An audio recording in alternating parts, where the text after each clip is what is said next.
Considérons tout ce que ces 3 années et demie du ministère public de notre Seigneur contenaient.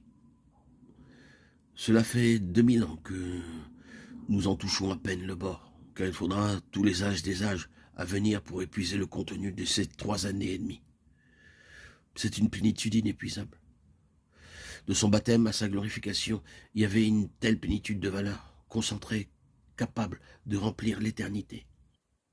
Les hommes, au cours de tous ces siècles passés, ont bu à la fontaine de ces 3 années et demie.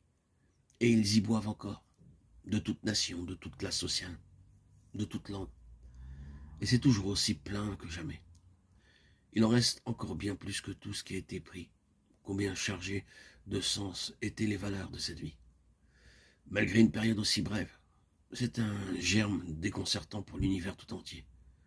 Comment peut-il se faire que quelque chose d'aussi grand sorte encore de quelque chose de si petit? Comment est-il possible qu'il puisse y avoir, coulant de cela, un puissant fleuve des valeurs divines inépuisables?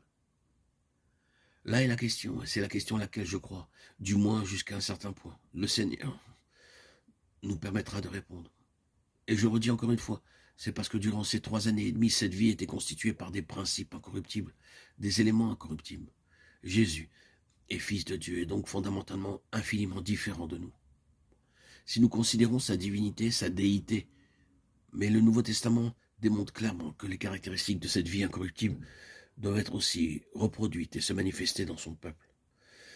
Non pas les caractéristiques de la déité ou de la divinité, mais les caractéristiques de sa vie.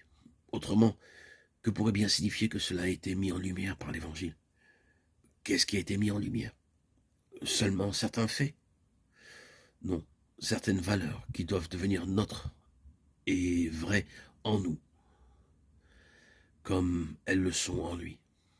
Les caractéristiques et les valeurs incorruptibles de Jésus-Christ comme le Fils de l'homme. Ainsi donc, nous disons à nouveau que notre efficacité et notre valeur dépendront de la mesure de ce qui est incorruptible dans notre vie. Le standard, la mesure de Dieu, de Christ, du Saint-Esprit, du ciel et de l'éternité ont pour norme l'incorruptibilité. Cela signifie que tout est pesé et mesuré du point de vue divin, selon le standard céleste, selon la norme de l'éternité, selon ses caractéristiques incorruptibles. Est-ce que vous avez saisi cela? C'est une déclaration immense, mais c'est l'affirmation de ce qui est vrai. Le ciel n'a aucun autre standard de valeur. Dieu n'a aucune autre norme de valeur. Le Saint-Esprit n'a aucune autre norme de valeur. L'éternité n'a aucune autre norme de valeur. Tout est pesé, mesuré par cette incorruptibilité. Le ciel prend cette attitude. Combien de tout cela réapparaîtra et demeurera dans l'éternité? Que subsistera-t-il quand tout le reste s'en sera en allé? Qu'est-ce qui sera trouvé finalement comme étant glorifié? C'est la norme céleste, c'est la loi de ce qui est incorruptible.